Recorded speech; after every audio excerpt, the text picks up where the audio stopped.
You ever wake up to the sound of a chainsaw and know instantly your day's about to get weird? That's how my saga with Karen started her out there. In a neon orange tracksuit, no warning, no knock, just grinding through my fence like she was pruning roses instead of tearing down property lines. I remember standing there, in my socks, coffee mug halfway to my lips, trying to figure out if I was still dreaming or if my life had actually become some sort of twisted sitcom.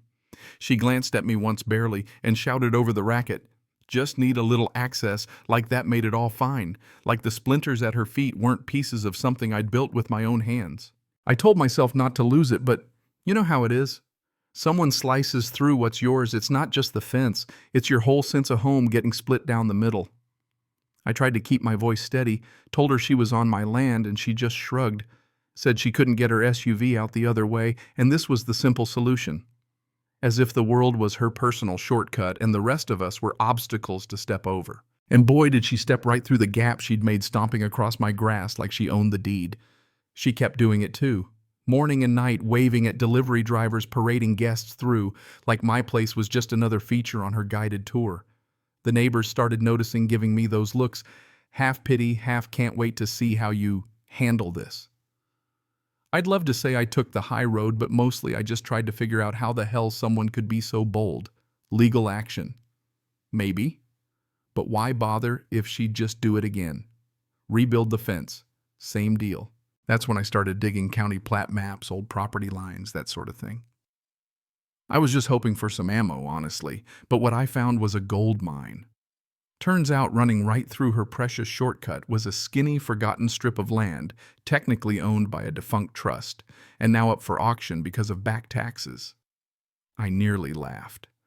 Parcel 118094B, scheduled for silent bid, up for grabs the following Tuesday. I didn't tell anyone. Not her, not my friends, nobody. Just played it cool, watched her trample my lawn while I filled out paperwork at night, adrenaline fizzing in my veins, like I was about to pull off the world's most satisfying magic trick. The day I got the official letter, "You are the successful bidder," I didn't throw a party. I waited for the ink to dry, the deed to get stamped, and filed the lines to get surveyed.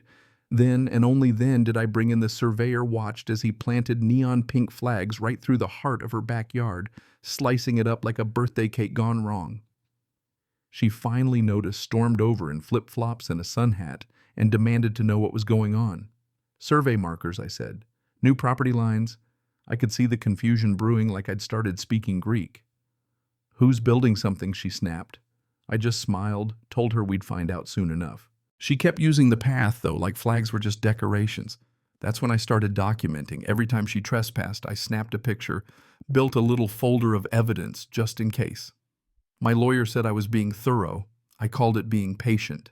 And then came her garden brunch, a whole HOA crew, parked right on the land I now owned, laughing, drinking, gossiping away.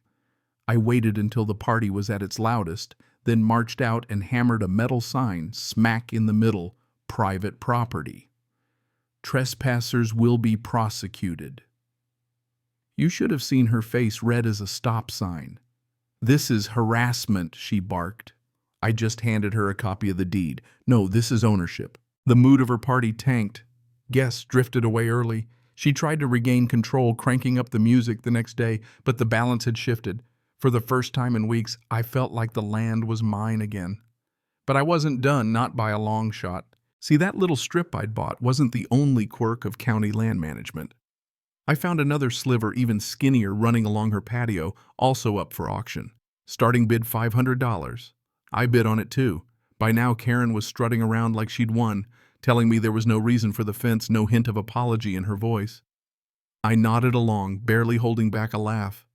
The auction closed with no other bidders. Suddenly, her prized backyard lounge, string lights, fire pit, the works was split by my land.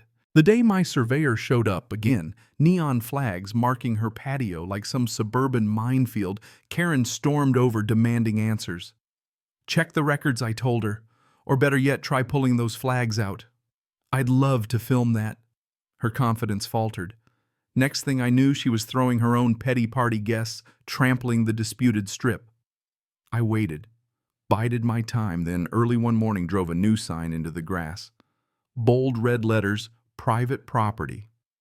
Trespassers will be prosecuted. Cue the screaming. She called it illegal, called me every name in the book, called presumably her lawyer, her HOA president, maybe her book club.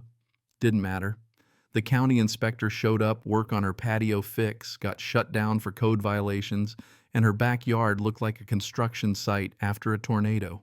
One afternoon she knocked on my door. That alone should have been a red flag. She tried to talk it out, maybe get some sympathy. Said she didn't know the land was up for auction, maybe she'd gone too far, just wanted easier access. I let her stew in silence, then told her to wait.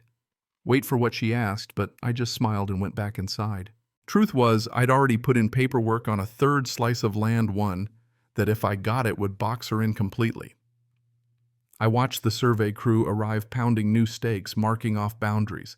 Karen tried to argue with them, but the lead guy just pointed at his clipboard, then at me. His property now. Her eyes nearly popped out of her head. She swore she'd sue, but what could she really do? The deeds were ironclad. Her own family had let the taxes lapse for years. I put up a steel fence, security cameras. No trespassing signs every few feet. My own little fortress of, not today, Karen. She tried to host one last backyard bash, told everyone she'd shut me down, but all I had to do was walk over and plant another sign right beside her buffet table. The whispers started immediately. People realized her whole setup was on my property now. The guest left early.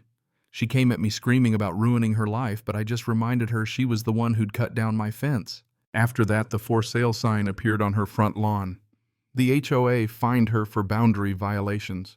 Her deck jutted onto my land. Even her precious DIY shed crossed the new line.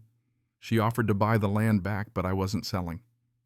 Every time a potential buyer showed up, I made sure they saw the cameras, the posted surveys, even a doghouse just for show sitting well within my new boundaries. Eventually, she moved out, packed up in a huff, didn't say goodbye, just drove off.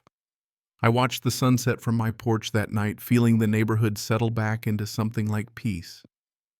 I walked the edge of my land, noticed a little weathered birdhouse hidden in the shrubs, painted red and blue, perched right inside my new line. It felt like a sign, quiet, unassuming, but still standing. Here's the thing, winning didn't mean yelling or fighting or breaking the law. It meant waiting, planning, and letting the paper trail do the talking. I played the long game, and I won. That night a neighbor texted, heard she finally left. Beer on me, I replied, make it two.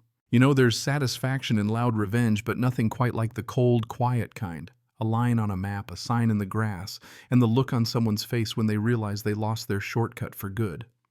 So what do you think? Did I go too far? Or is this just how justice plays out when you mess with the wrong fence? Drop your thoughts in the comments because believe me, I know everyone's got an opinion about neighbors and fences.